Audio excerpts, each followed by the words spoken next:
Wow, we're live. It's episode 168. Nick's here. He's at Tinley right now, live on the ground.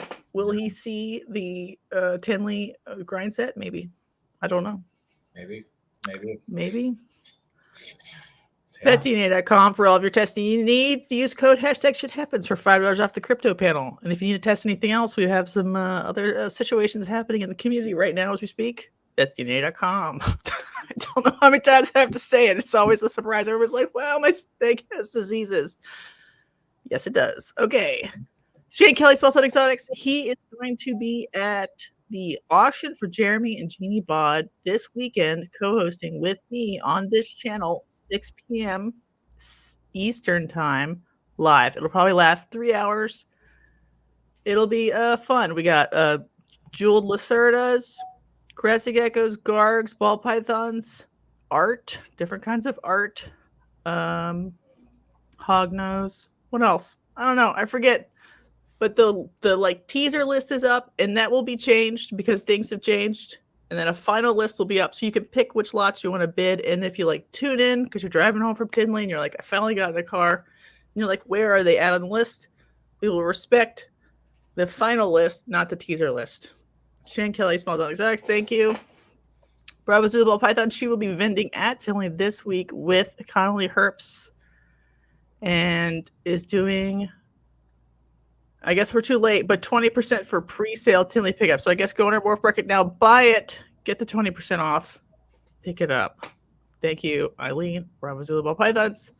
Justin Brill, he is Stoneage Ball Pythons. He has a Banana Clown het pie clutch that's hatching, and some of them will be available very shortly for shipping or pickup at a Pacific Northwest show. Thank you, Justin.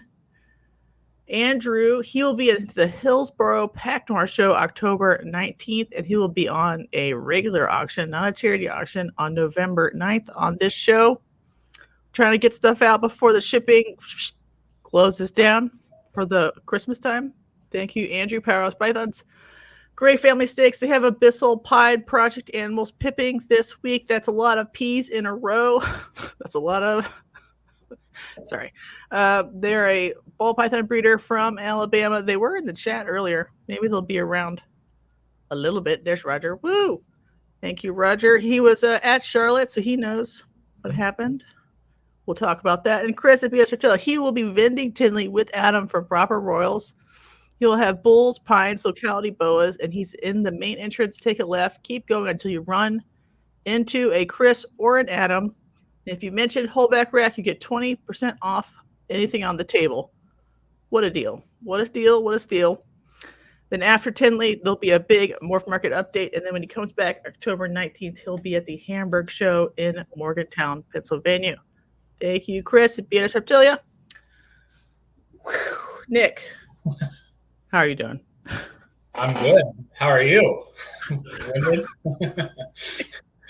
get worse at ad reads every time. Is that possible? I think so, because I get told I get worse at announcements every Okay, good. Do they accuse you of having like mush mouth or whatever?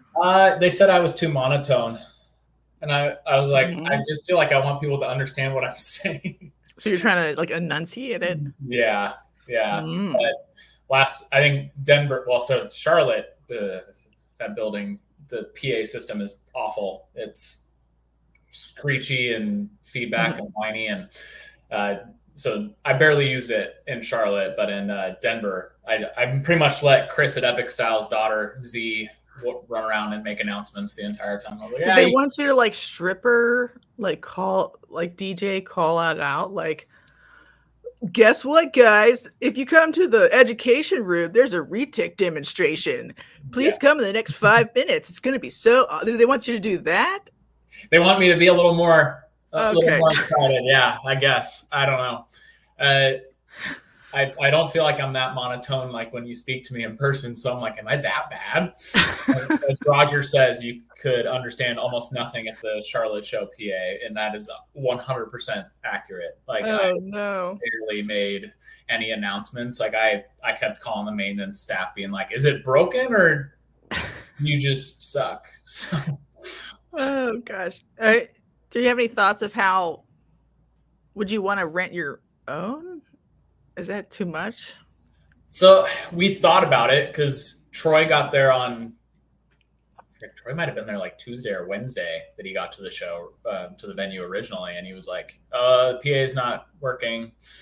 And he was trying to get music going. And so we were like, okay, do we buy stuff and strategically place it around the show? Do we, Lauren was like, do I bring my Sonos speakers? And I was like, that's not gonna work. It's 104,000 square feet, honey.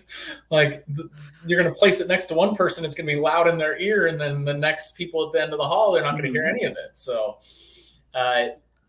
we're gonna try to figure that out with some other things we have to figure out with Charlotte anyhow. So yeah. Well, let's talk about, I guess let's go back. So when I did Denver, I was like, wow, that was very fun. Great. Loved it. 10 out of 10. And then you started to roll up more and more shows. And I'm like, that's good. But I'm like, is it too many? Do you feel like you were equipped with the knowledge and the experience from just one show to launch all these other shows? Or did you always know you were doing 4 or 5 shows? So we had talked about it, right? We obviously, the way that show ticket sales really work is you're not going to know the number of people that come through the door until pretty much like Friday night, and then who buys at the door. So when, I've had 10,000 pre-sale tickets, that just doesn't happen. It's sort of we have 500 tickets sold on Monday before the show. You're like, cool, we have 500 people coming to the show. And then Friday night, you'll wake up Saturday morning and be like, oh, that's a better number.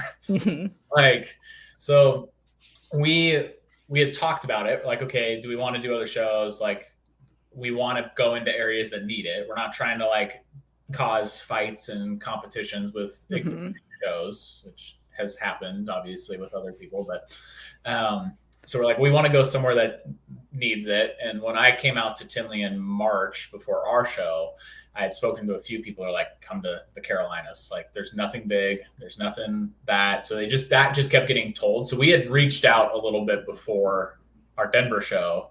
Like, hey, like, we want some information about the venue and all that. And after Denver, it was like, okay, we can do this. The hardest part of like a new area, like, so Colorado, I know everybody there. Like, I've been there 20 years. Like, I can talk to people and they're going to come in and do that kind of stuff. Going to Charlotte, the opposite side of the country, for both Troy and myself, it was like, we have to convince people to do a show. And we don't know how the market is there, like, as far as like sale. Like, I can say, like, from experience of like going to shows in Denver, or I've done shows in Arizona, or shows in Chicago or Texas, like, I can say I know how those ones, like, the market really works there. Like North Carolina, I was like, I don't know. And we had a few select people that we were dealing with, but we're like, we just don't know what the market's truly like. And especially in a market like it is currently, like, what is it really like? So as far as the promoting part, that one didn't actually seem like too much of a daunting task. Getting to the venue and learning things about the venue's staff and the things that they tried to jump on us last second, that is like what we weren't necessarily prepared for. We're very spoiled in Denver with our Castle Rock venue. Like, the people there are phenomenal to work with. They do they'll do whatever we need, like, at a drop of a hat, and it doesn't cost us. They don't nickel and dime everything.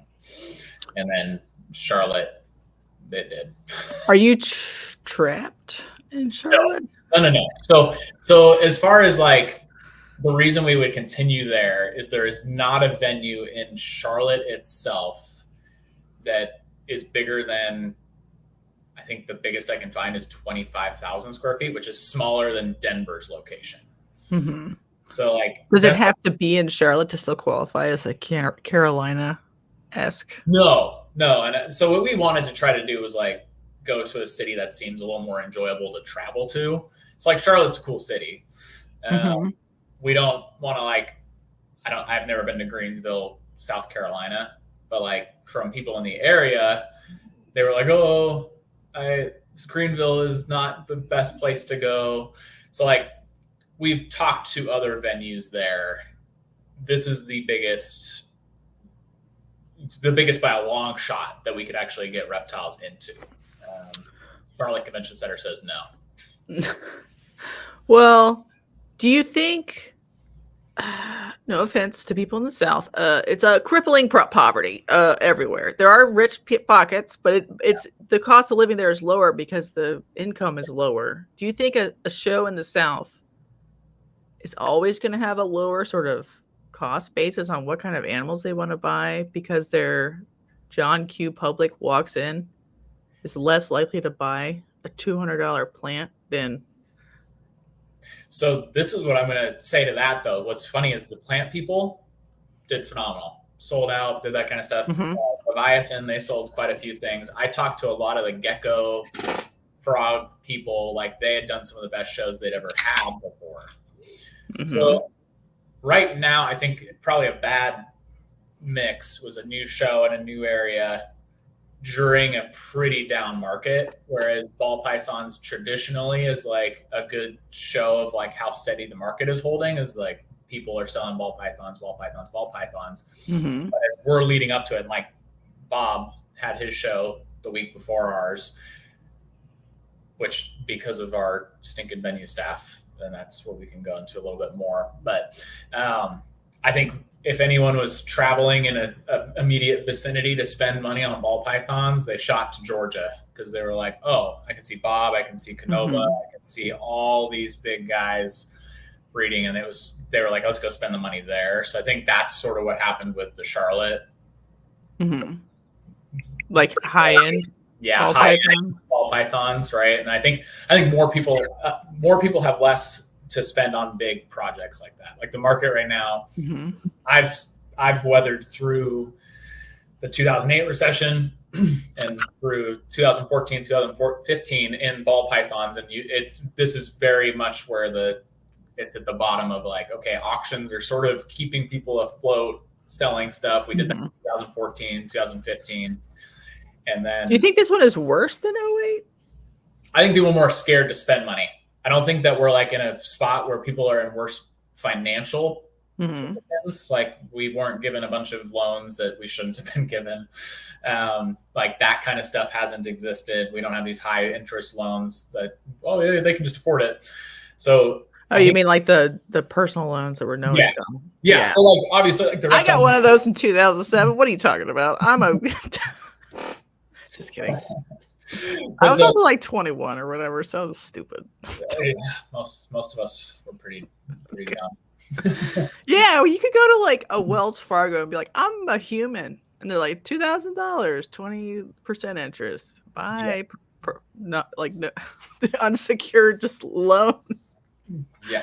So I think that like that as far as people and how they are financially, we're not having this huge, massive dump of foreclosures and all that kind of stuff. But we do have an election in November that doesn't really matter who you vote for.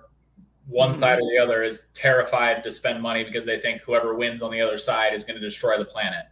Mm-hmm. So like, I think there's a lot of that, and especially like in the South, and it's that like, it doesn't matter. Again, it doesn't matter to me like who you vote for, but like traditionally in the South, conservatives go and spend their money. And if they're all worried that the Democrats are going to win, they're like, oh, I'm not spending money. And so they don't go spend their money, and vice versa. You know, if Trump or they spend it on silencers. Yes, yeah, or silencers. I used to work at the NFA, y'all, and then I would talk to people. This is a weird side story, but like Spike's Tactical and some other people, because I was working there, right? And they'd be like, yeah, we love it when Democrats like either get elected or almost get elected, because then they have a run on whatever NFA stuff. Ammo, guns, silencers, right? all the and they're, I don't know, you know. So I mean, it's good for business. A little fear. It is for them anyway. It is for a lot of that. So I think you know, I was breeding ball pythons in 2008, and I think people were taking all of their money and spending it on snakes because they were like, this is going to make me feel better. Mm-hmm. And right now they're not. Right. Ozzy was like, he thought, I don't know. I promise I don't remember which interview it was. He thought it was like acyclic with the S&P 500 or whatever sort of benchmark you want to put with it, because people would like dissolve some other business during like an economic downturn and then put it into ball pythons at the same time because as that one was going on, but it doesn't feel as acyclic right now. So I think the industry grew so much during COVID and so many people got into it. So like during that period of time, 2008, 2009, like no one, ball pythons, you had like a 3 gene animal and that was insanity. And it wasn't even like a recessive in 2 other genes. It was 3 incomplete dominant mutations combined. And you were like, oh my gosh, I made a $25,000, $30,000 snake. So it was just a different time. Right. So and it was smaller. So it'd be easier to be like absorb X number of inventory. Yes. I mean, I was selling, we got into champagnes right around then, and I would list a champagne for sale, sell it for $4,500 in 15 minutes. So like it was newer. So people could be like, oh, this is an avenue for me to go into. It's sort of like crypto, right? Everybody jumped in when it was newer and going. And now that it's like slowed down a ton, people aren't all throwing their money at it. Ball pythons are just living crypto, I guess. That's upsetting, actually. Enjoy your nap, Troy. Thank you for stopping by. Thanks, Troy. Good night, buddy. Yeah, the problem with ball pythons has always been like it's a speculative engine sometimes, and then like it requires a boom bust cycle to like. Well, it's any economy, right? Like recessions are not a fault of an economy. It's if we just continually grow and spend and grow and spend and grow and spend and grow and spend, like where's that money? The money doesn't just all keep flowing through people. Like some people spend too much money and then the next people have it and they hold on to it. So it's an economy. A recession is sort of a healthy reset, and it just sort of sucks during time. That's why I'm sort of, when I look at shows going on, including yours, I'm like, people need to look at the beautiful wide net that you cast, which brings in all these lovely people that like plants and fishies, shrimp, and present them with a snake that is in their price range, attractive, easy to understand, fits their aesthetic, whatever. And they can take care of it. A happy pet snake. And so that's why I'm like, people need to change, even if they don't want to breed differently, they need to take what they take to shows differently and maybe present it differently. Do you agree with that? I'm like, I'm almost like 95% pet fodder at shows now. Well, so what I would love, like for us going forward with All American, is like, I want to have like a YouTube where we talk about different aspects of like the industry and like business itself, and like a reptile show. Traditionally, like there's obviously ones that just bring in the same exact people over and over and over and over and over because they market just to those people. But like if I market in Denver, I hope that 6,000 people come through the door.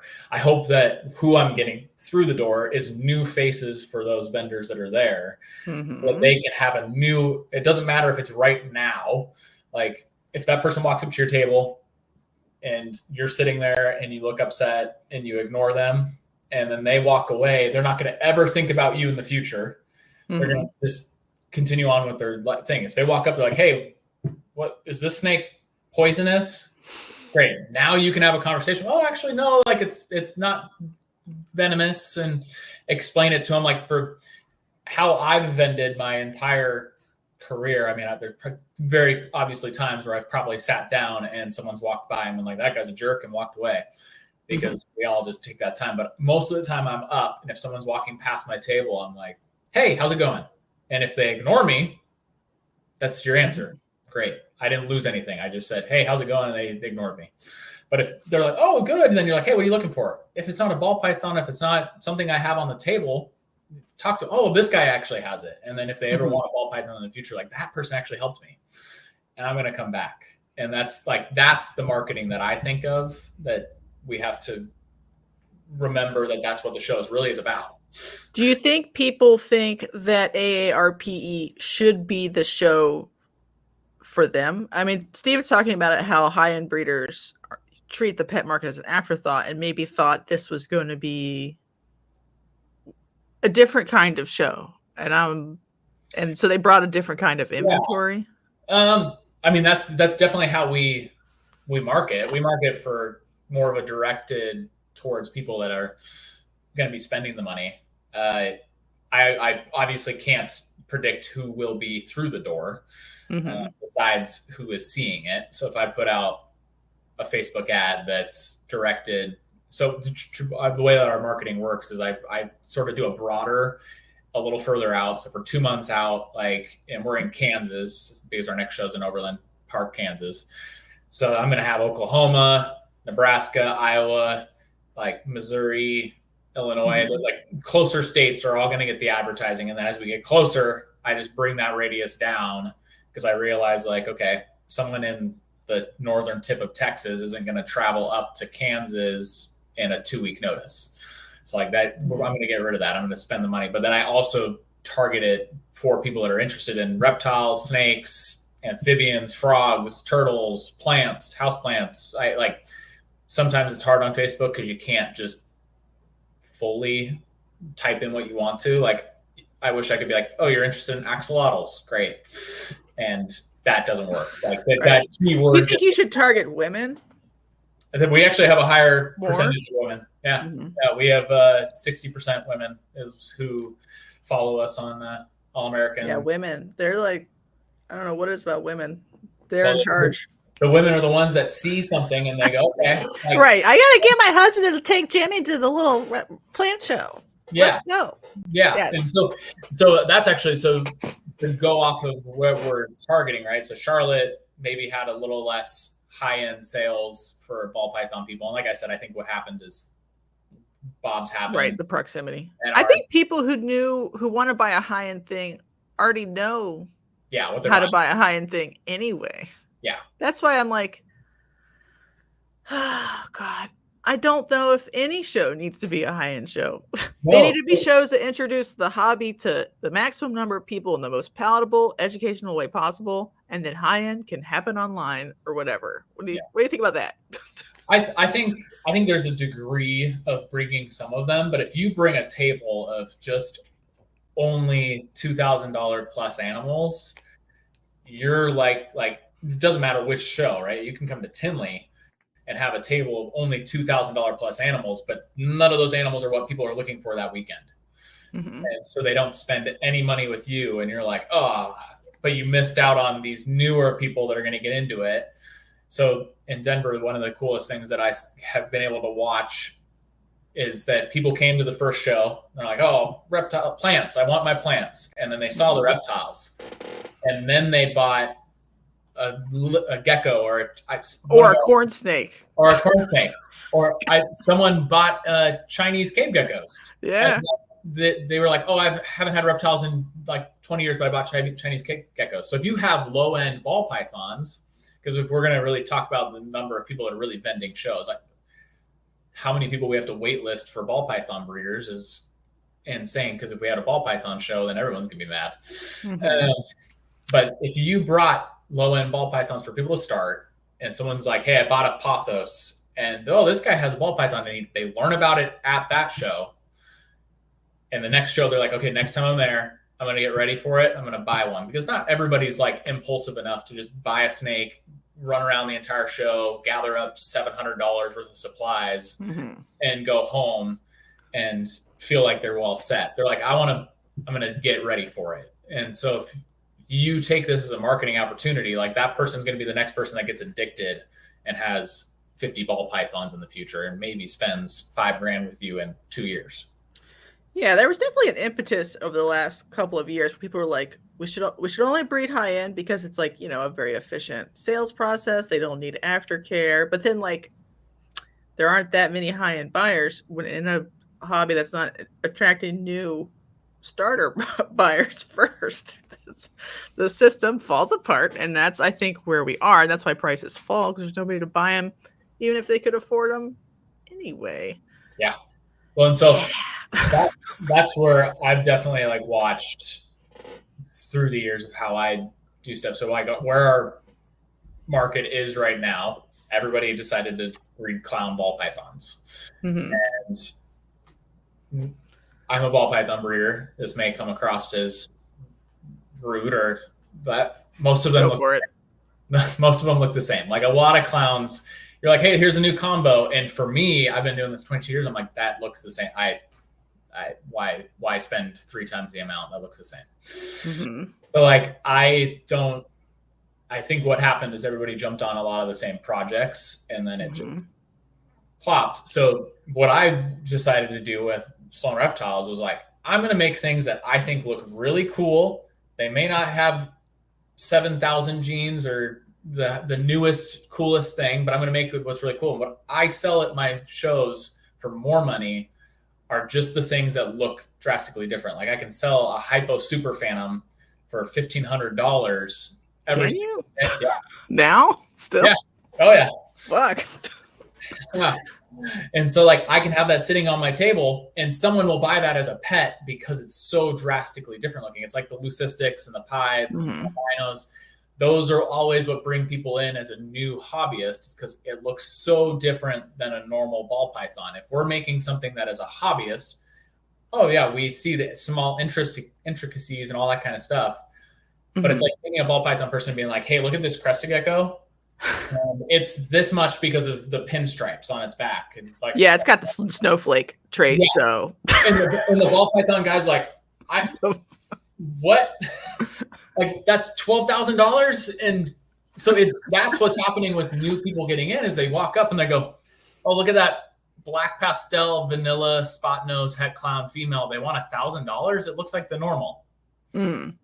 Because if we're gonna be real, a black pastel spot nose vanilla looks the same colors as a normal. Yeah, I think it's part of our own like hubris or whatever that like the things that we value, nobody else really values. We're like, oh yeah, well it's got like whatever these potential properties. It's het for 30 things. Well, nobody else cares except for the 10,000 of us who breed ball pythons. So then it's like, yeah, we've sort of lost sight of who our clientele actually is. It's not just each other. It's also other human me popsicles in the world who just want a happy pet. Well, so that's why when we market as best we can is like, hey, this is come get your high end stuff here too. And that's traditionally like in Denver, that's what happens because that's we don't have the local things. I think, like I said, there's a lot of things that probably could have happened in the proximity of Charlotte. I know people that were selling things for like a $3,500 snake here, a $3,500 snake there. We just wound up with a few more ball python people, but it's do you think you will have to limit? Yeah. Yeah.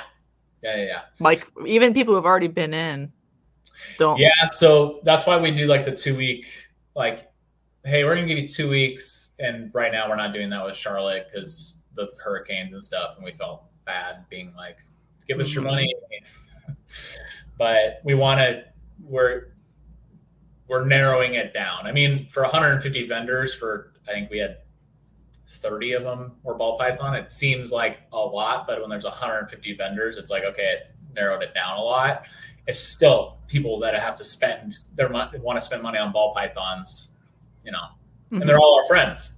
Like Troy and I know it's hard. Do you think if I know a lot of people are like, I talked to Shane about it. I was like, Shane, do you want to bring some plants just to like meet the vibes? And he's like, no. And I'm like, what about a little bit of plants? One flat of wholesale plants. Yeah. Do you think people should do that? Or do you think it's asking too much because they wouldn't be able to educate on the plant side? And I'm like, it's freaking creeping fig. You can just tell them to put it in something, not kill it. I'll say the one thing that like I've seen with like a few particular vendors at different shows, like, oh, I haven't been able to sell it. Like I didn't sell anything. I didn't sell my plants, all that. And like they were sitting there on their butts watching. But like, if you're bringing plants just to know like, plants, like you probably know a little bit about them, right? Like chances are you don't want to like kill them before you can sell them. But I would say as strategy moves forward, like Shane breeds more than just ball pythons, so that helps. A ton. The hognose part for us in Charlotte, we just don't have hognose in Colorado. It's illegal. So when people were signing up, we're like, oh, okay, hognose, and we're like, oh, we have like 6, 7 hognose breeders. Is that too many? I don't know. I don't know how fast they move and how well they sell, but that's definitely like some of the, like, I remember watching your one with Gray Roger and them from Gray Family Snakes talk about that we had too many feeder guys, and like that actually happened because 2 of the vendors brought feeders that we didn't know were bringing feeders, and like a lot of feeders. And then another person signed up, said, I'm going to bring mostly frozen rodents, and then brought a ton live of, too. No, not live. If they do that, I don't like to deal with that with the venues. It's too much, but then they brought a ton of crickets and mealworms and all that. So then we wound up with all these feeder people, and we were like, Do you think you should like literally jury them even harder? Like, tell me exactly what you want to bring. And I will say yes or no. So it's funny, our form, I feel like our form's not too hard to understand. Like, you type in your name. Is reptile people. Brother. So, but when we put like, what do you vend? People put their phone number in there a lot. And I'm like, are you wanting us to call you? Or are you just saying, like, this is who I am? So it's that's hard. I think shooting up to the level that we did, like with that many vendors, and we didn't expect to fill the whole place. So like that wasn't really our goal, but going to that many vendors, it was harder to like keep on top of stuff and keep track. I mean, we have 95 in Denver, and I feel like I have a pretty good grasp on like every single one of them. Like I know who they are, like how they are, how they interact with us and all that kind of stuff. And in Charlotte, it was like, okay. Yeah, these are like some people nearby. Yes. Like I know this person sort of through passing through years and years of stuff. And like most of the time, like they were fantastic to deal with. There were certain ones that like, they just aren't welcome back because we didn't know who they were or what they did. Like we had some dude doing raffle prize things in the back. And like, we got selling tickets for a snake. He was selling. I didn't even go buy it because it just infuriated me. And I was like, I'm going to pick this guy out and it's going to be a fight in person. And I don't need that. Like, he's just not welcome back next time. So like, I think it was like you paid to throw a ping pong ball into this thing and you could win $5,000 worth of prizes. And like, he had set it up. I have a picture on my phone of it because it just looks so stupid. He had set up, put chairs around, then put the tables on top of the chairs and like wrapped stuff around it. So like all of his stuff was like here on him standing in the back, and just like TVs, and like there were 3 tanks in there to like make it reptile related. Did he sell any reptiles besides like having 3? No. He said it was reptile prize giveaways is what he registered as. And I was like, okay, so it's sort of like Reptilium by like that Reptiles Express is doing and all that kind of stuff. I was like, okay, that's fine. It ties in. Not at all. No. When we got like messages and complaints like, hey, your show is great. This guy is terrible though. Like, don't let him back. And I was like, no, I decided that on Saturday morning that he wasn't welcome back. Okay. And that's like crazy. But he signed up for it like 2 days before the show. And we were just like, okay, reptile prize giveaway. Like, yeah, come on in. No. But so that's a hard one too. Like, you have no idea if people are just like bullshitting you on what they put on there. Yeah.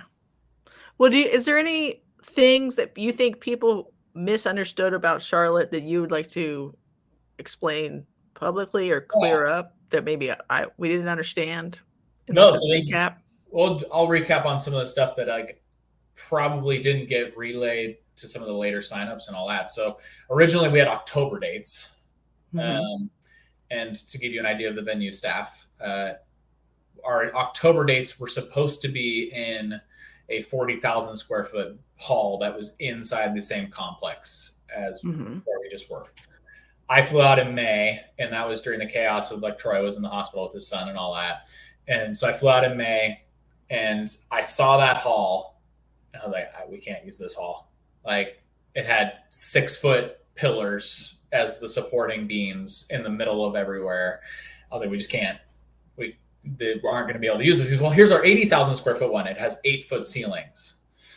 And I was like, nope, can't do that one either. And it looked like a parking garage.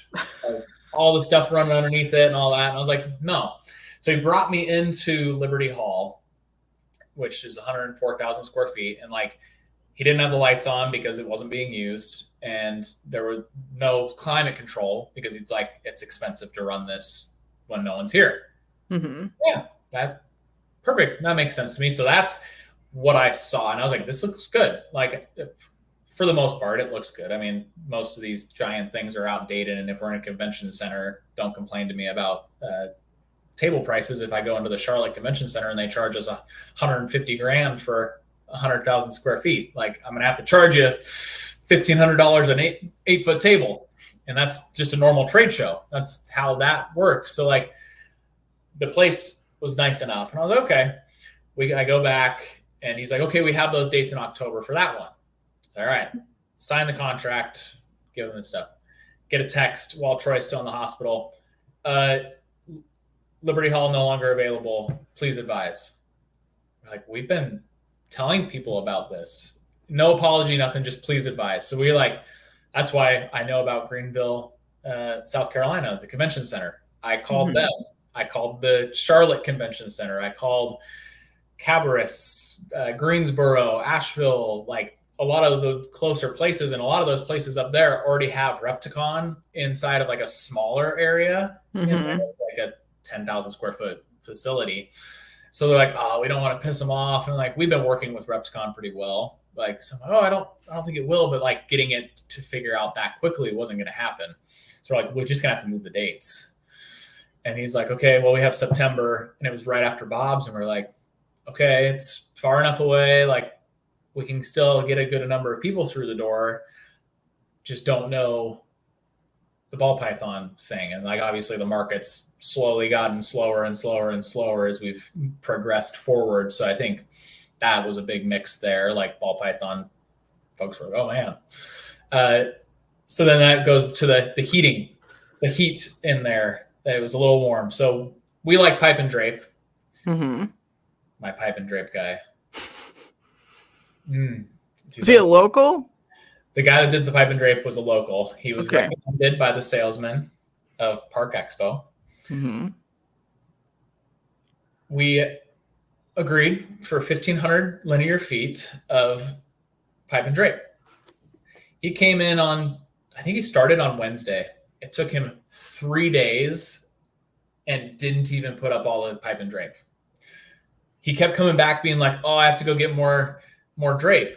And I was like, what do you mean? You quoted me this like 2 months ago. Like, this has been done for 2 months. You should have had everything. And he's like, oh no, it's just at my warehouse. No, it's in friggin' new sealed bags that he brought to the place. And we had like 8 foot here, 10 foot over here. And I was like, I didn't order this. Like, that was our like I was ready to punch a guy. And so I think what happened with that is it blocked the AC from flowing correctly in the entire facility. So like, you'd be at the front or the back and you'd be like, oh, it's a little chilly in here. And like, dead center, nothing was flowing. And it was just getting hot dead center. And I was like, okay, telling the staff to boost it up. And you never know if they really do, right? I'm not in charge of any of that, but I had staff, like maintenance staff, walking through. I'm like, does it feel good to you in here? And they're like, oh no, it's hot. We got to turn the AC down. Do you think if it was all 8 foot pipe and drape, it would be better? I think it would have been better at 8 foot. And if we have any pipe and drape, it would just feel like. Do you want to not do pipe and drape next time because you're scared that the only guy who does pipe and drape is that guy? Yeah, so he's not the only one. Okay. For the cost of pipe and drape, And for what it did to the whole room, I think we'd be a little more strategic in placing some stuff. Like we might do like, if you've ever seen like Super Show's layout, like he doesn't have pipe and drape like we did in Denver. He has like strategic placements around. Like on end caps or on like end caps. Special sponsors or whatever. Okay. Yeah. Yeah. So I think maybe that. Yeah. Or people could bring their own pipe and drape. It's like, it's not that crazy. We might be purchasing some because I thought about buying it for some of these rinky-dink shows to be a little separation, but a lot of the shows that are really small, there's not enough space behind to have a pipe and drape and a sign. Just get yourself one of those big 20-foot banners, just have an end cap and plop. I'm separated from all of you now. I actually want like like one of those plastic sheets they do with like positive pressure for biosecurity. I think that'd be awesome. Nobody's getting any bites now. not getting a single mite in there. People might not hear you either, but right now they won't buy anything, but I'll be fine. I'll be safe finally. So can I ask you a spicy question? Yeah. Are you underwater from Charlotte a little bit, or what was that? We didn't make money. Okay, yeah, that's what I thought. Sorry. No. Yeah. No. Contrary to belief from most people, we're not millionaires because we started a show. Do you think the tables should be more expensive also? I think in general, tables at shows should be more expensive. So the reason being, well, not the reason being. So I'm going to go through a different couple of levels, right? So okay. Show Me and Repticon, they bring in the new breeders to start out, but they don't bring in huge new crowds and marketing. Like what they're doing is they're giving you a space. They're going to advertise with what their name already is. And those people will come in and all that. So if you're a new breeder, getting your feet wet and getting stuff figured out, I think that's a price point to expect. Okay, I may not make money at this show, or there may not be a huge amount of people through this show, but I paid for the quality that I'm expecting, right? If I go to a car dealership and I say, okay, I only want to spend $5,000, which is impossible nowadays, but I only want to spend $5,000. I'm driving away with a Toyota Corolla from 1999. Those are extinct. They're already all $10,000 still. Yeah. So yeah, I'm expecting the quality of what I'm spending. The next shows up, I think those level of shows have sort of ruined the idea of a more luxury, I guess. So I like to think when we do a show, we're not just doing, here's a space for you. We're doing an event. We pay for pizza for people. We put together stuff for people to come to, we did Optimist Hall in Charlotte and all that kind of stuff. We did a sort of with Robin at Redline. We did a pickleball tournament in Castle Rock. We're coordinating with everybody. We want to build a community of people, regardless if you breed crest geckos, ball pythons, anoles, axolotls. We want everybody to hang out together and do that kind of stuff. So I feel like what we've lost is that we want to have an event and we want to have be building the community more, but everybody just expects that, the table should be $90 each and I should walk away making $10,000 for the weekend. That math just doesn't usually equate across the line, especially having been in the industry from 2004 until now. During low markets, it really doesn't equate. You may be able to do more $90 table shows, but if the same number of people, we had 6,000 through the door in Charlotte, we hoped for more, we expected more, and we're still sort of trying to figure out the advertising markets that work a little bit better. And some of them I think are actually just sort of dead avenues at this point. I think radio is a dead avenue. Yeah, I don't listen to the radio. So I think. Have you tried YouTube ads yet? We had one running. Okay. We need to push it more. But I get like Oklahoma car dealers, like roofers. So it's very localized. Like, so it can be run right before. And if it runs in front of like a Leviathan Snakes talking head video. Well, so I think that's our next like push more on that. So radio, we hear that a lot from vendors. Oh, if it's on the radio, it sounds like really good to me.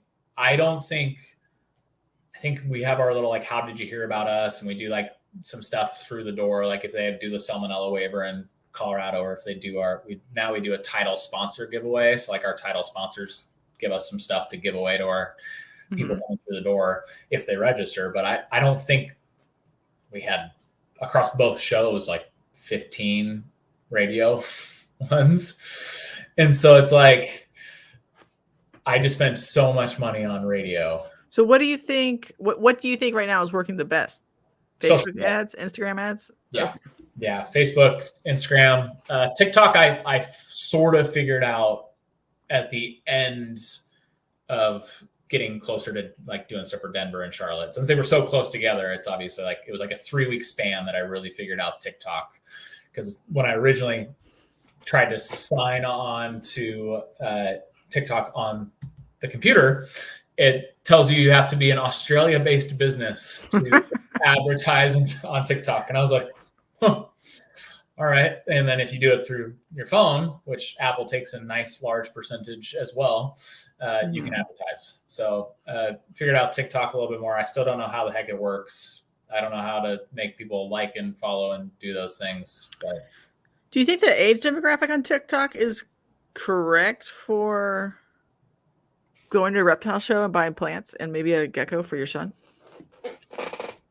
I think it gets the young ones to ask the parents. Again, it's oh yeah, maybe.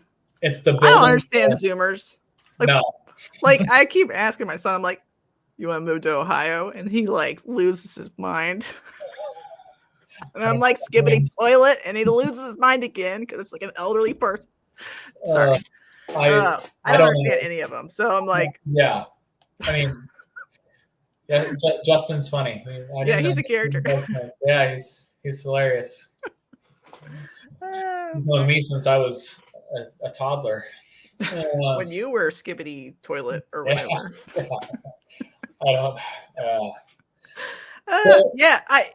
I think people should pay more for shows because they're just not trashy. How about that? Yeah, that's a fucking idea. And I like to vend trashy shows. It's fine, but like, I want more shows with booths. Like, I get a real 10x10 space, not an illusion of space behind the table. I want place for overstock inventory, place for my kid to hide behind, or I would pay for a real booth. Like, that's a thing. Well, real aisles. That's what we like. That's what we're trying to start to educate on, right? Like, so I think everyone sort of has their standing. Break-even point. Well, break-even point, but also like everyone has their standing, like as a show. Like, I think there needs to be the smaller shows for the people to get into vending and doing all that kind of stuff. But if that's like your strict only business, you're like, I run a full business, reptile business, and I only do the $90 table shows because I don't need that overhead cost. Well, first off, tax write-offs. I don't know why you don't want to have more to get your money back. Like, that marketing is legitimately write-off. Like, yeah, and it's just like a pleasure. I don't know. Sometimes to not be a cattle going down the chute. Yeah. Bring your dumb snakes in here and set up. Well, I don't even know your name. That's why that's why I'm like, I want to know everyone's name. If they walk up to me at the show and they ask a question, I want to know who they are. I don't want to be like, I don't know who you are. Like, yeah. So a lot of shows, they don't even know if I'm a vendor. They just assume I know I'm supposed to be there. They don't check my ID. Yeah. I don't have a badge. I could just be just a random person. Well, I'm not going to name names or anything. I'm not either. Some of those shows are good. It's just like a vibe, a different vibe. I vended a show for 10 years, and every time I would go up, and I would speak on the phone with them all the time, and I would go up and he'd be like, "What's your name?" I've spoken to you on the phone. You cried on the phone when I spoke to you. Oh no! Like, are you kidding me? So like that's what we're trying to like. We've been vendors for a long time. Trust me.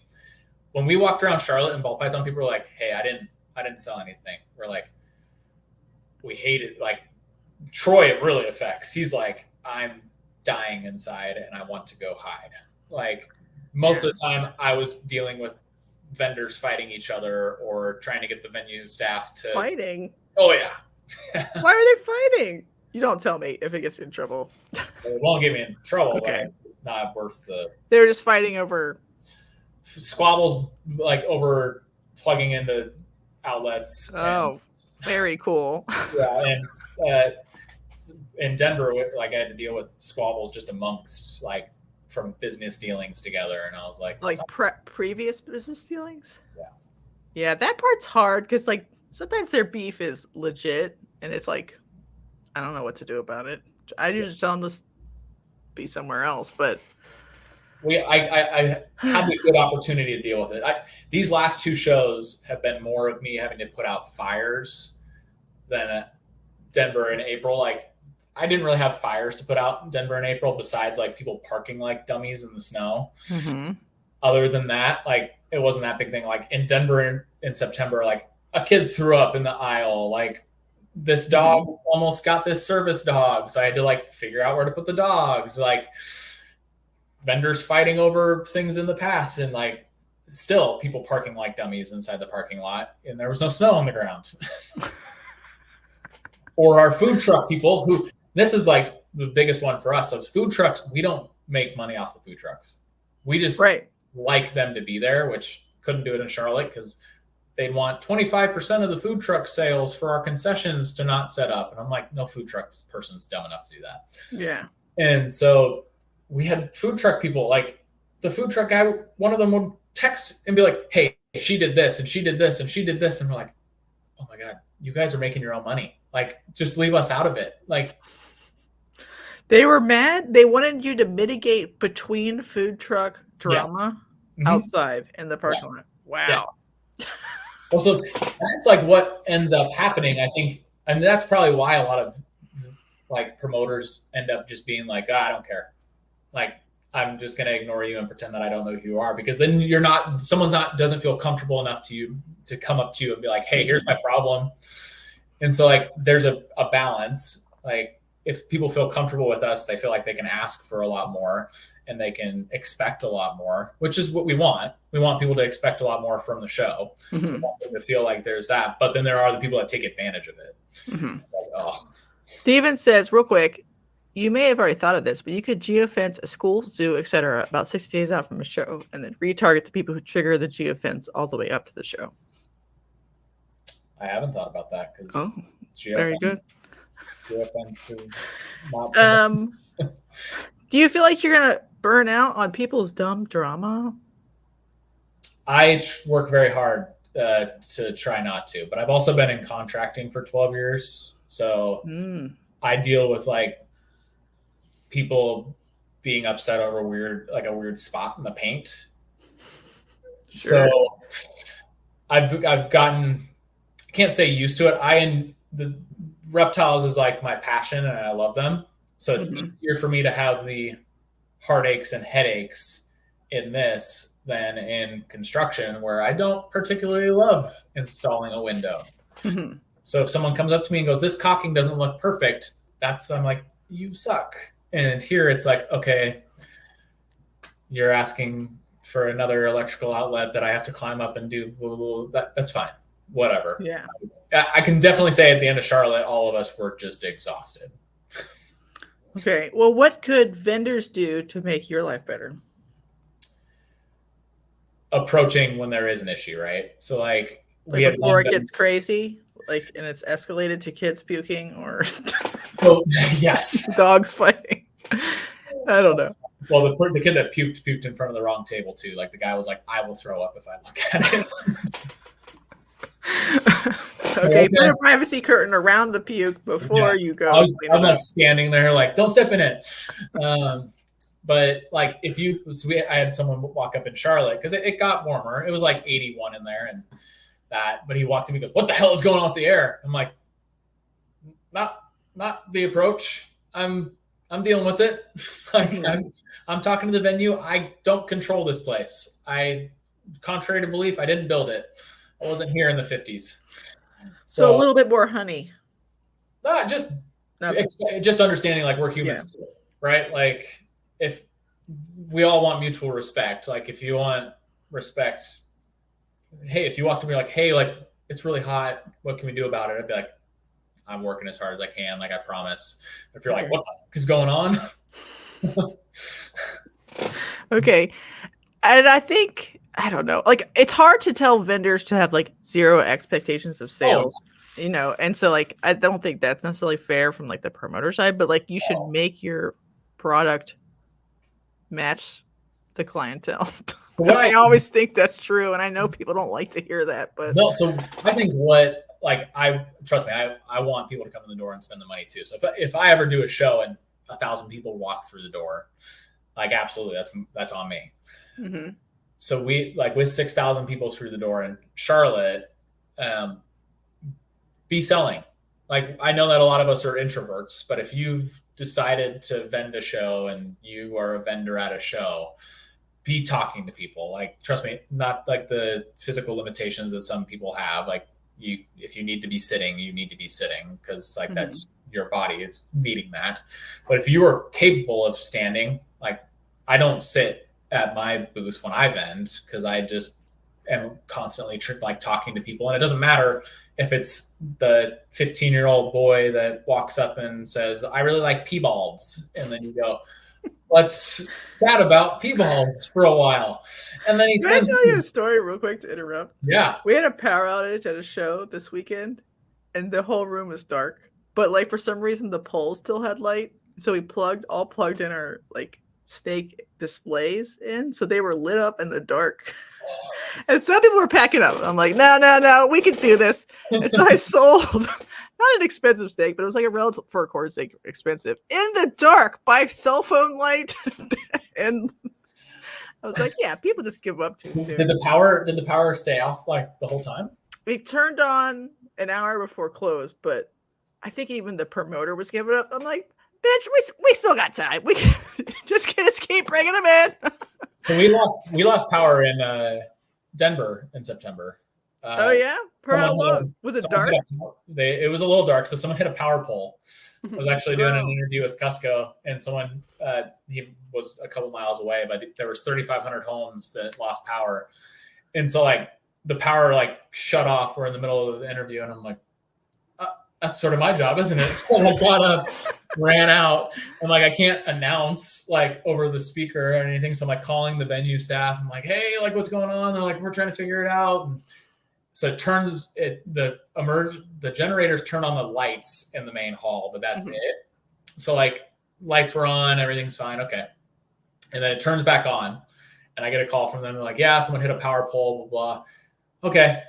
Well, we're set now. The power's back on. And 15 minutes later, it turns back on. Our power was out for like 3 hours. Oh. But I was like, whatever. No one complained about it in Denver. Thank goodness. Yeah, that's good. I feel like 15 minutes is like a little reprieve. Take a little nap. Yeah. Hang out. Just chit chat for a little bit. Yep. Everyone take a break. I think in Charlotte, we would have had a lot of complaints, but it would have gotten really hot. And you don't think you want to switch venues? I know you tried for Charlotte, but I'm like, it's still up in the air. They so sound persnickety. We don't want to like do a one and done and give up, right? Like, okay, that seems like the easy route. Like, nope, done. And we don't want to like jump from venue to venue to venue. Like, oh, this one wasn't great. Like, we'd rather work through the stuff. And we sent a pretty strong email to the staff, like the venue, and we're like, hey, this is what we think, this is what we expect, all that. And the response wasn't as great as we would have hoped it would have been, but like, he was like, no, let's move forward and figure out how to make it work. I'm like, okay, Great. Okay. A lot of like defending and all that kind of stuff. They wanted to charge our vendors for parking. Mm-hmm. And that was happening like the day vendors were showing up. Like, oh, it's $15 for the weekend. And I was like, no. I was like, how much to buy out the lot? And they're like, no, how much to buy out the lot? Like, $2,000. Fine. Just fucking here. It's like, get it taken care of. And like Wi-Fi, they wanted to charge $89 a day per device to vendors. Mm-hmm. Was it a poor cell service venue anyway? Like, did it need Wi-Fi? It wasn't terrible. Okay. So we actually, like what we went and did, Troy went and bought 4 hotspot devices that were stronger. And we just gave it to those who needed it to take care of it for their stuff. So like, that's like when we have people walk up like upset about anything like that, like, trust me, we're going to work to make it easier for you. Cause we're vendors. Troy's vending Tinley. I'm not. But like, we know like when things are bad, we want to make it better. So, hey, let's go buy some hotspots, like, which the hotspots, as I'm imagining it's probably Steven. The self-service was mostly fine. We had to use it for our card readers because we had more, obviously, traffic of people buying it more. But it worked for the most part. I mean, I asked them for a buyout on that, and they wanted $8,000. Yeah, well, at really big cons like Comic Cons that have literally 100,000 people there, all the vendors bring their own hotspots because there's just too much cell traffic. Period. Yes. And so like they could use their cell phone or the cell, like they get a different carrier for the hotspot or whatever, and just see which one works. So like it might be something where people should just sometimes have it.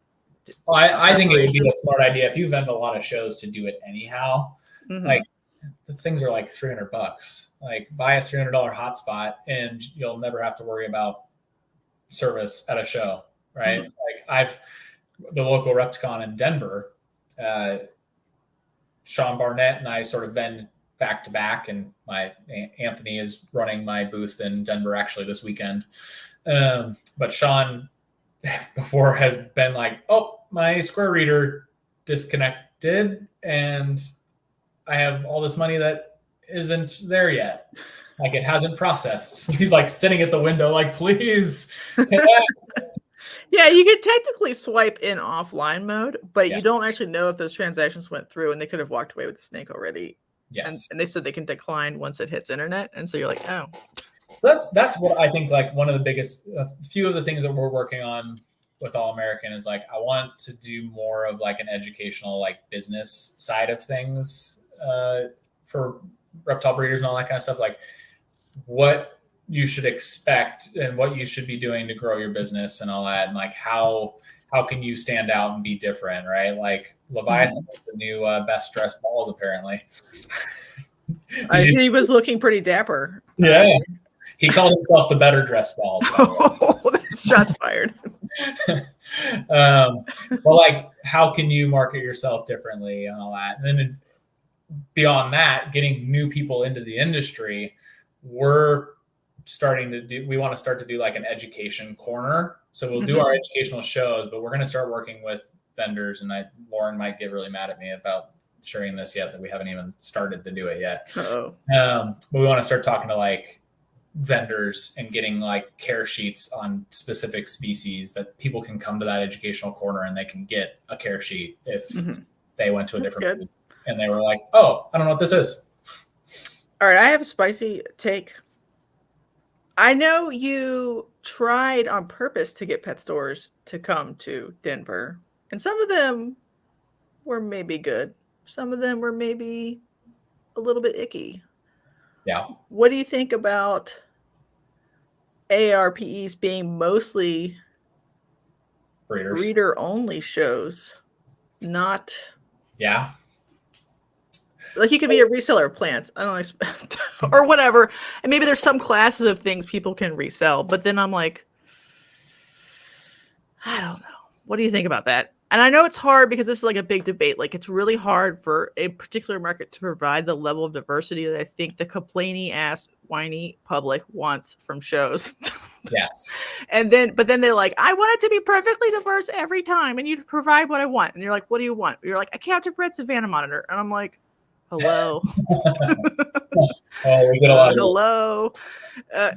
And so like balancing those two conflicts of like supporting breeders, especially breeders are something really rare that like if they go to a show and they're like out competed by a wholesaler anyway, they're never going to come back. And they're like, why should I breed this rare gecko if so that's definitely like the hard one. I think Charlotte, we had one pet store who have pretty good morph market reviews and do a really good job, Cold Blooded and Bizarre. But the hardest part is like dry good pickup. So a lot of people that are walking in there, I don't expect, who can I say? Phil Leitz, Arids only. He vended in September. I don't expect him to be like, hey, here's an Exoterra and some UVB and heat lights for your Euromastics and all that. So, well, what if they just brought dry goods? That would be the hardest part, right? Like you're and then they like brought their sign, like, this is my feeder selection. Come to 555 whatever street for your feeder. So it wasn't just like a direct competition. Yeah. And then some of the pet stores do breeds. And I'm like, well, there's obviously a gray line there. It's a very gray line because you're also like regulating on what people can sell. Like obviously I'm not letting people come in that are like, oh, can I sell? Like, obviously we'll have breeders. Can I sell my 3D printed things that I do too? I'm like, are they mostly reptile related? Like that's whatever. Like you can sell on your booth. That's fine. If you don't show up with like porn and like sex toys and like drugs and all that kind of stuff, like I'm pretty okay with whatever you're going to sell on the table. But the hard part with that is like a lot of these stores would likely be like, well, I'm not going to just bring dry goods. My profit margins aren't as big there. And in Denver, I think we probably have a store more than I'd like to be vending. And generally they have a pretty good standing in Colorado. Like people usually appreciate them. There's certainly, like we know, customers that get upset over. Yeah, I guess it's like the problem of like people demand diversity, like a very small minority of people, but they don't buy anything at the show, or if they do, they buy it from somebody else, and then that breeder does not return. Yeah, that's largely what I see. And so I will take small numbers of rare things to shows just to be like signal to the right buyer that I possess those. Do not expect to sell them, but I can't bring a whole display of Asian rat snakes because nobody would buy them. Hello. Well, I think the Zirkles did fairly well in Charlotte, and they do a lot of Asian rats and all that.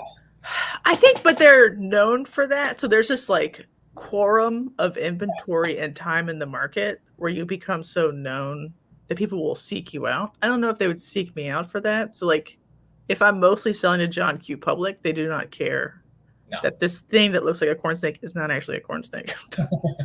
It looks like a corn snake. Why is it 5 times the price? Exactly. And it's like technically uglier than a corn snake. So like, I don't care where it's from. Why would I want that?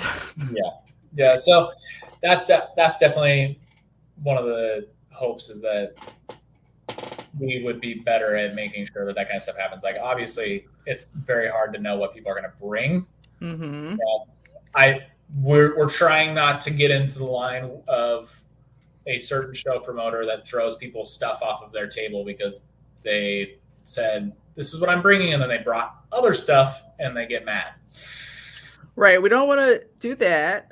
No. I don't know. And I don't know how to manage it, because how would you know? Yeah. They could be like, yeah, I've read all this myself. Like, how would you know? Yeah. Well, I that's one of the good things about my nerd ass brain, like knowing breeders of different things. I'm like, oh, it's weird. I've only seen 2 clutches of those get ever produced, so can't lie to me. Good. It's like I'll like send like a breeder to Troy and Lauren and Lisa and be like, hey, we should get them to do the show. And they're like, how do you even know about them breeding that, I'm like, I like all reptiles. I'm not one of those idiots that walks through a show and goes, "Oh, there's too many of these or too many of those." Like, yeah, my favorite part about those people though is they will pick something as too many of something that's very weirdly specific to their region, and then I'm like, that's not too many. It's maybe just like the one show you go to, because I've heard too many bearded dragons. I'm like, sometimes there are, but most shows around here have 0 bearded dragons because they're actually really hard to take care of. The margins are low, and you have to really educate hard. And I'm like, I kind of want more bearded dragon breeders that are like doing it ethically or whatever. yeah. Or sugar gliders. I heard someone like just shit on a sugar glider. I'm like, what did a sugar glider do to you? There's not a lot of sugar glider breeders in Colorado anymore. Is there? Yeah, because PACFA, which if you're in Colorado and you're watching this, on the 15th, so in 5 days, PACFA is having a live virtual meeting that you should probably be attending and listening in on, because they're trying to do some new regulations on cage sizes and numbers of animals you are legally allowed to breed without getting a permit. Yeah, should tune in. Yeah, USARC has all that information on there. I've been dealing with Phil on that, but yeah, so they've sort of ruined that, and it's USDA now. So like any mammals in Colorado, it was interesting to do Charlotte because we had like kangaroos and Cody Moondeyes and like, what else was there? Someone had something pretty cool for sale. I guess Oak the Owl was there, but like none of that can go in Colorado. So like we just had so many things that we aren't used to. Lauren's like cuddling a albino wallaby like all weekend and carrying around a caiman because can't do that in Colorado. Do you think, like, if table cost goes up, they could subsidize petting zoo sections? Like the petting zoo section wouldn't have to charge $40 to hold the baby kangaroo. You could just be like, this is the petting section, and we're all just sort of subsidizing the petting zoo section. So that's something that we've like thought through on how to make it so like people don't have to pay to go into those things, which it's people running those things too though. So they're right, but if they get a flat fee, right? Yeah. Oh well, so we did that in Charlotte. Okay. Well, we didn't. Did that work? Do you think that worked, or was it weird? We didn't particularly do it. So what we did do, we tried to sign up one guy who is at a lot of big shows, and we got a lot of complaints that we were even considering it. And so we were like, okay. And he wanted a flat fee. Okay. We're going to pivot. And our insurance didn't like it anyways and all that kind of stuff. It was probably for the best. So like we pivoted, and we had another group come in who they bring in mostly reptiles, and they did the stuff for us. And we agreed on some stuff to make their costs lower. It's just hard, like the flat fee, because most of them don't really have one that they think of, because they're like, okay, but I could make this much if this many people come in and do this. But yeah, I guess. But like, don't they do a birthday party? What's like their hourly rate for a birthday party? Times, but the open hours of the show. You have to think about it though. Like they don't look at it as a birthday party of 30 people. They're like, okay, if it's 30 people, it's done. They think about it at 6,000 people came through the door. I could have made so much more money than giving you this flat fee. So it's hard to figure it out with them. Yeah. Like, I get it. I just like, to me, it's a little bit extractive for the room, because they'll take $40 for a wallaby hug. Yes. There's no money for a plant, no money for decor. Yes. Like the kid has got what he wants. The hobby doesn't get any money. They just take money back to take care of their animals, which is fine. They're their own business, but it doesn't like. It doesn't keep the community growing, and that's right. I think that's what we're gonna try to figure out, like going forward. Maybe Troy dresses up like a frog in an outfit, right? And then he does it for the show. Gets pet by everybody. Right. He does like being hugged and touched more than me, so you go. Right. Plexus. I think we'll figure it out. We wanted to try to do like a flat thing with like, even if it was like a VIP ticket, like got you in there for free. Well, we'll see, because like if it did become free in general, they're going to get over inundated with the 6,000 people being like, oh, I can just go in here. Right. That's too many. Right. That's too many people like running in to try to do it. So it's going to be some trial and error. And I think, we don't have it in Denver because we don't have those kind of things that I think PACFA would even be okay with. So we have it in Charlotte, and then Kansas. We have, I think we have somebody that I need to catch up on everything Kansas now that we're in a new mindset. It feels like I'm like, oh, we just had our Denver show a month ago. Right. Like it was a year and a half ago. So trying to catch up. What are you looking forward to at Kansas? Like, is there anything different about it? Better? The venue is really, really nice. It's attached to the hotel. It's bigger than air conditioning. Yes. That's good.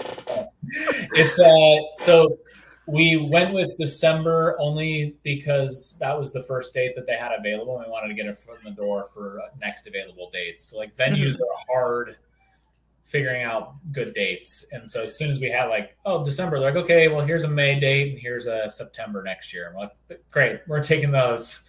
So if it sounds like we're more real, they're going to give us the things that we want. Okay. That's what I would do in the spring. I already had a show booked for the stuff.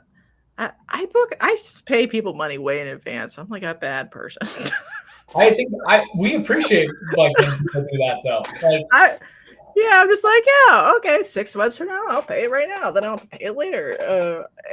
But then it locks me into whatever else I'm already doing, So someone just asked Minnesota 2025. Alex. Dave Kaufman wanted us to look into that. We don't want to step on toes though, right? And Cold Blooded Expos is out there doing a lot of stuff, and we want to make sure everybody knows like we're all in this together. We're not here to take away. And Kansas, unfortunately, when we booked those dates, Troy had made up a whole Google Calendar with like every date that he could possibly find of shows, and then out of the woodworks pops up this Wichita, Kansas show. It was like, hey, we have the same dates. We're like, shit. Dang it. Sorry. So like we're gonna try to work with them, like on some cross promotion stuff. Like we want to work with people. We're not trying to like come in and be like, nope, you suck. Our show's better. Haha. Like we want to like cross promote, and hopefully it can help. Right? Like, hey, if you came to the show today, like you can use this code and you can go to the one in Wichita. It's just like 3 hours away still. So it's, I think 3 hours. Yeah, I mean, but because of the way you cast your net, I almost feel like it's different people a lot of the times. So like that like underground core group of people who already know they're going to that show anyway, they're not going to be enticed to come in to the Wichita show the way you will entice plant person to come to your show. Yeah. The best part about your audience is they will buy extra stuff in a different way than reptile people will, like art or whatever. In my experience, they're like, oh yeah, I just value this art or whatever. Well, that's where like the building process is going to be thing. So I've talked with Troy about this. Like each show is a new business essentially. It can't that as our name is just, oh, we have a Denver show now. Charlotte, it's just there. Like each location is going to be a new business build, and so like Denver has started to grow. So now we have plant people coming back and buying reptiles, and reptile people buying plants. So now there's this cross community building, even if the market is lower, right? Like people are like, oh, I didn't do as well as I did in April. I'm like, well, tax season and people just are generally spending less money at the moment as kids go back into school and we're approaching an election. But like as each location grows, right? And Charlotte now has a group of people, which from what I heard from a lot of the vendors, I don't get to talk to the people coming through the door very much, at least myself. They were the right people to talk to. They were were interested. They wanted to know what was about those animals. They wanted to learn more. And next time they're going to remember who I am as they come back. And that's what I like to hear. If it's like they're carrying around a plant and they're like, oh, well, I learned about this snake and I think it's cool. I'm going to come back.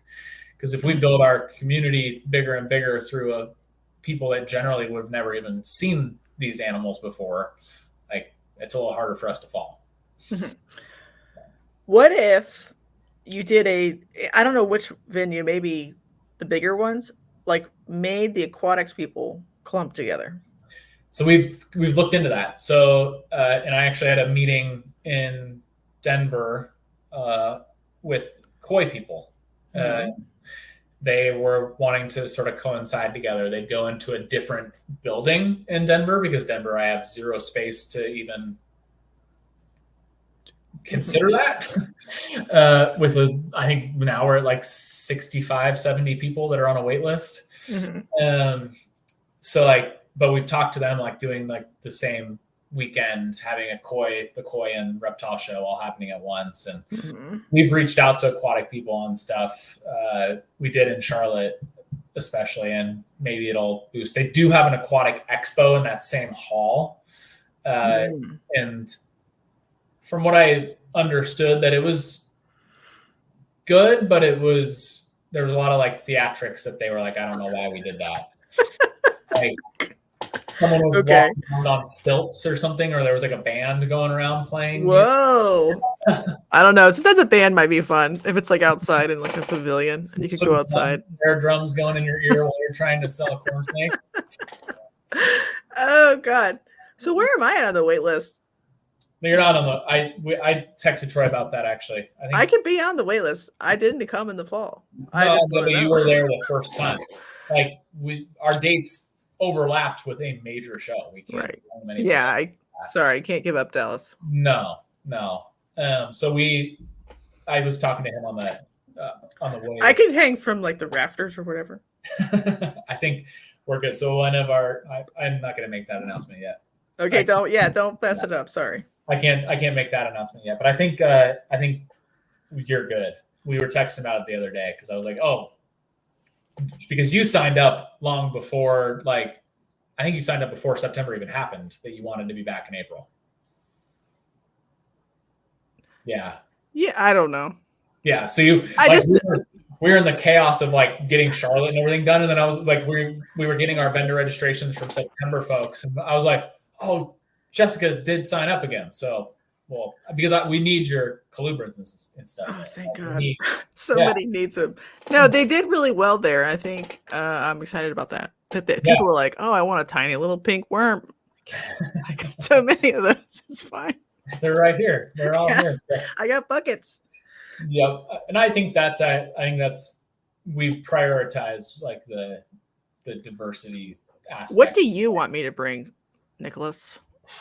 You don't want me to say what, because like should I bring only the weirdest things though? Like that's what I mean. Like I could, but then who would care? Well, like I've been pushing for Armin at Herp Time to come to the show because I'm like I'm weird about I bought a won a super black Russian sand boa in the auction because I like just the stuff. I'm like, oh. Don't they have the dumbest face you've ever seen? Like in a good way. Yeah. So dumb. And I haven't had boas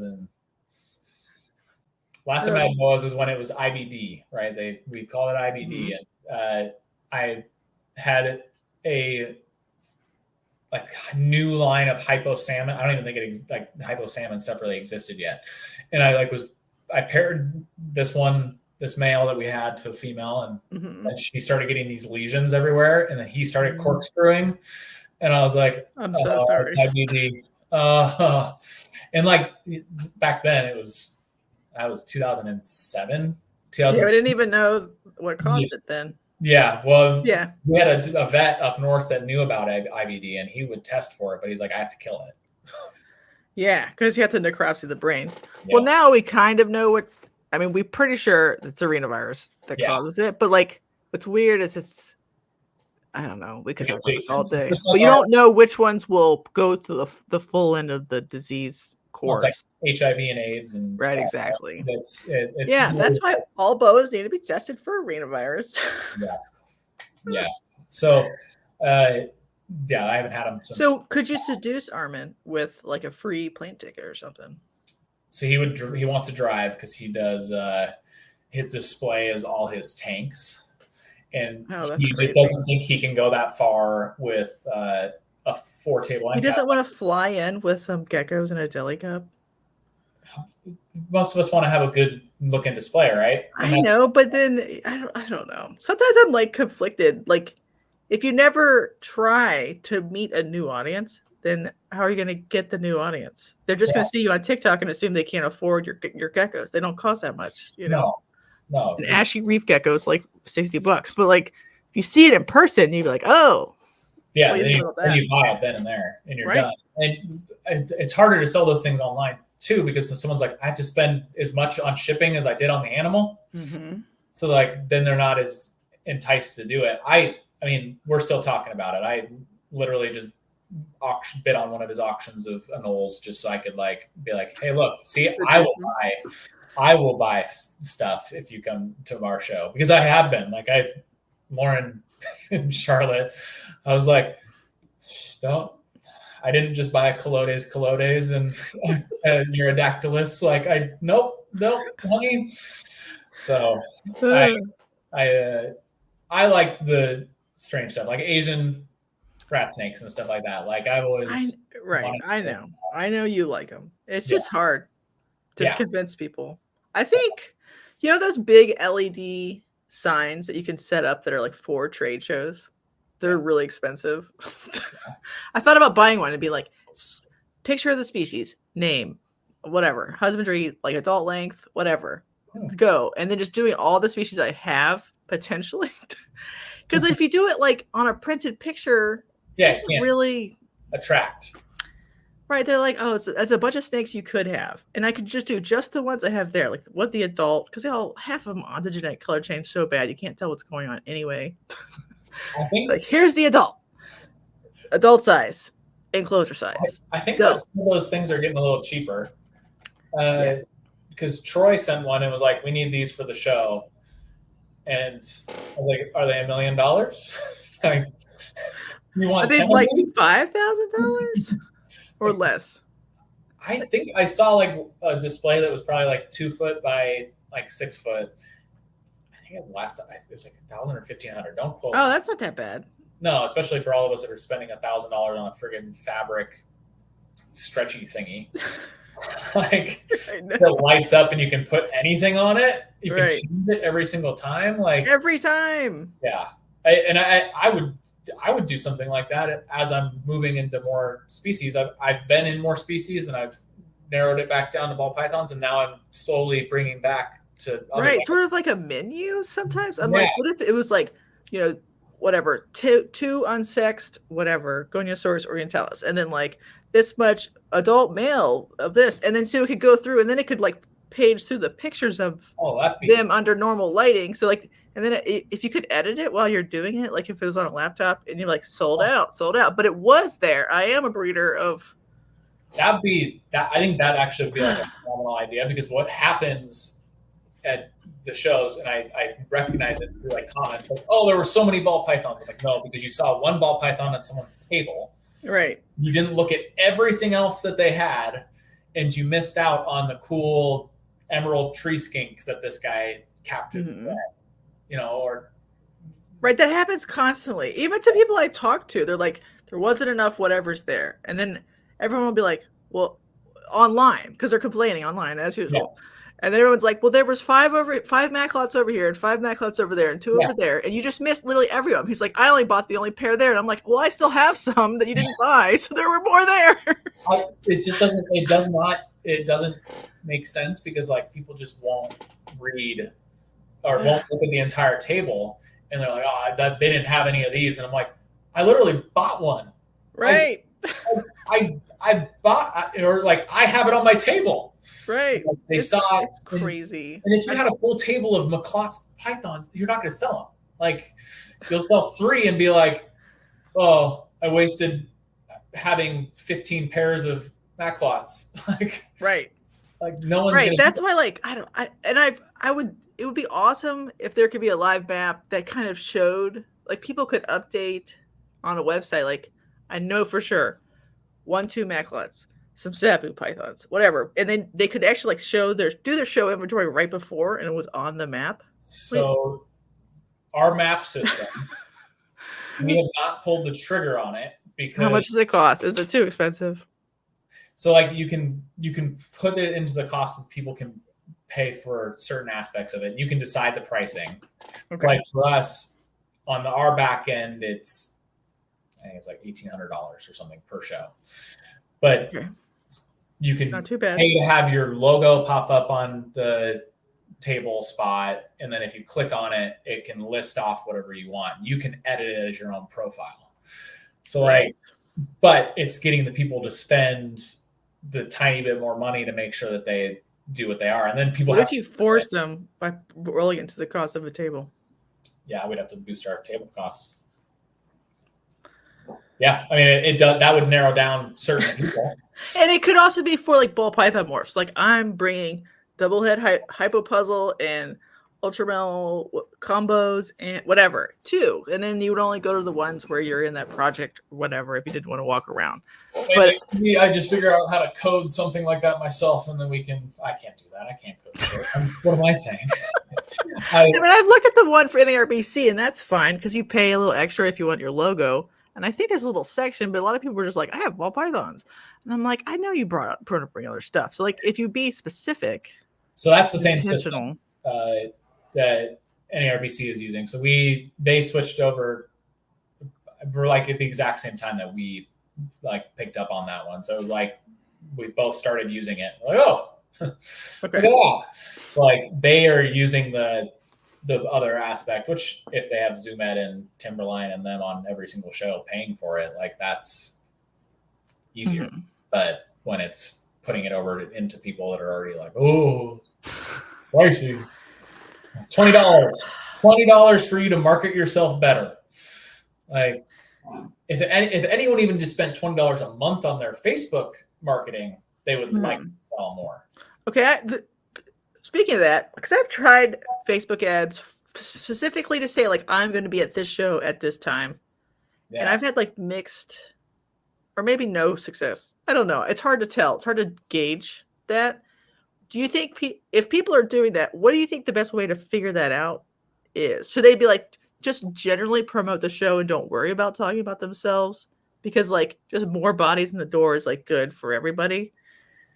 That's what I've like thought is if we're all posting about a show, no matter if you're expecting your customer to come through the door, because I might have a customer that spends money on a ball python every single time, but if I'm advertising the show, they're probably going to spend money somewhere else in the show as well. So like we're all benefiting from each other's customers that are consistent with you. Tracking it is. Because a lot of times people don't want corn snakes. I'm going to be completely honest. Let's have an honesty moment. Yeah. So a lot of times I'm like, come buy corn snakes at this show. Because that's the thing I would have the most of because of the time of year or whatever. Yeah. But I think that's worse than they're like, I'm not going to this reptile show. They're like, why would I want to go to a corn snake show? Because I watched Josh do $100 ad on that little show that was that accidentally had a power outage. And that thing has 4,000 hearts on Instagram. And he told me what the ad spend was. Josh from Trinity Herbs, shout out. Okay. And I was like, 4,000 hearts? Like, and I know the promoter did her own ad spend too, but I was like, that thing like took off by itself. And it was just the image that the show promoter provided just for the generic show, just like come to here. there are different levels of like the marketing that you can do. Okay. So like if I want an ad to get more likes, which to me, I'm like, do I want more likes or people to click and get tickets? Mm-hmm. But you can choose like more likes. And then I can have an ad that shows 4,000 likes on Facebook, but that might not actually compute the way that I want it to. So Do you think an ad with an animal in it works better than an ad with just the information of the destination? Usually when we have a graphic with it, so like you see our most, like the way that we usually post, like Lauren makes it, it has our All American, and it has where the show is, the dates, the times, and then the background is a plant or it's a tarantula or something like that. Trust me, we have to, like, people complain about that if we don't use diverse enough species in that. They're like, I really hate them because they like make breeding diverse species even harder somehow. Like they make it prohibitive. Yeah. Themselves, because they don't buy anything, but they demand all 10,000 possible species in the hobby at every show, every time at everyone else's expense. Someone goes, do you have Tanzanian rain frogs? The show is trash. I'm like, there are 10 species of frogs here that are all captive bred and some wild caught ones. Trash. And I'm like, yeah, there's literally, but those are the people that we actually, so Charlotte, for the most part, everyone was great. We had one post in particular where someone called it a dumpster fire. Wow. It was like odd.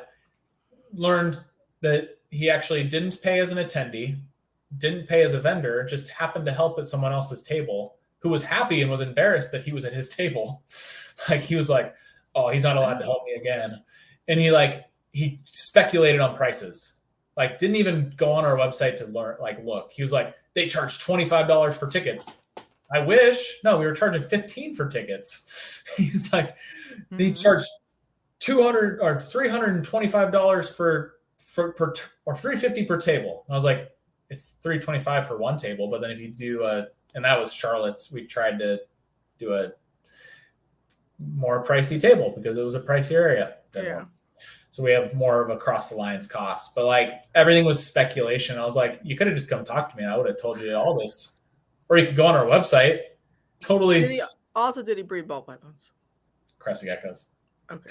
Right. Well, same problem. Yeah. No offense. Ball python with legs. Yeah, I don't know. I think people they don't know how to sell anything, 90% of them. Maybe me included. But I think is half the problem. I think it's easier to blame other people when you don't sell stuff. If you're at a show and 500 people come through the door and you don't sell anything, like chances are it's because they're not spending money. So you can blame the promoter for that one. That's fine. But even if there's that many little people like that, we did a show a couple of years ago. It was I think it was 1,000 people through the door all weekend. I still sold $7,000 worth of steaks. You have to be selling.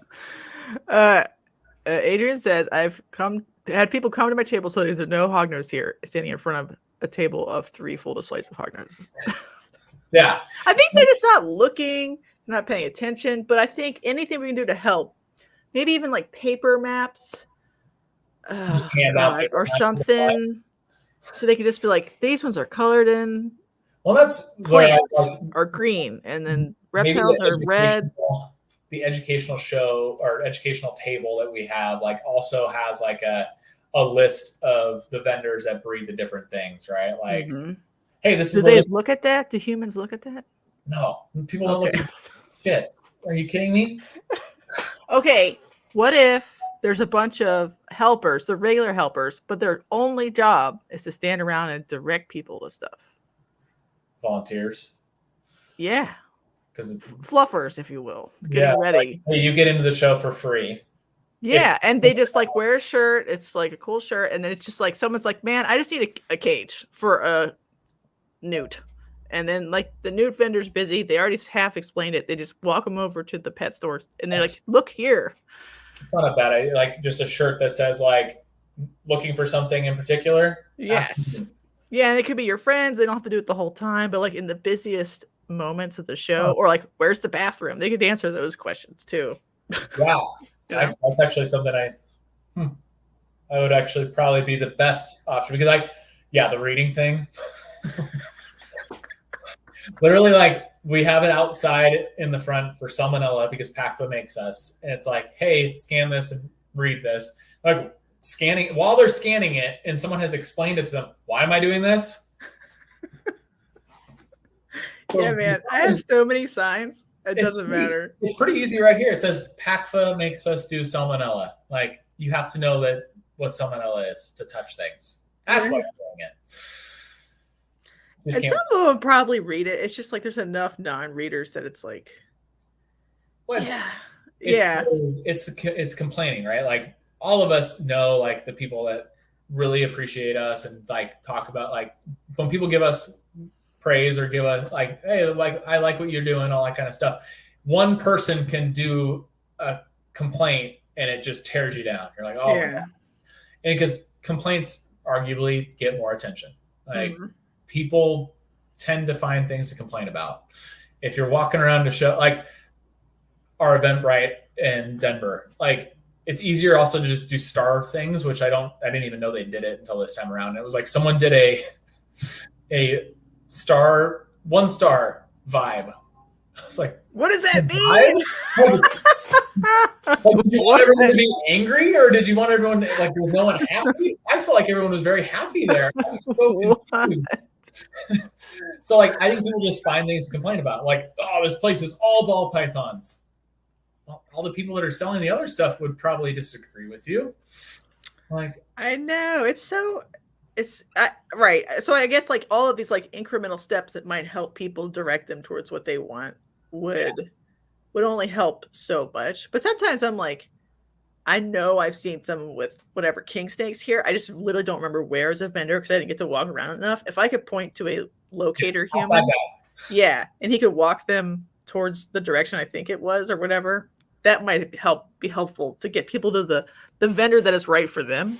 I think that's something that I would like to consider on how to do that. Like inside of the groups, be like, hey, we need 10 volunteers and shifts, right? Because you don't want to stand around all day and that'd be boring. But like if they could like take 2 hours to just help people and then go socialize or hang out behind a table somewhere the rest of the time.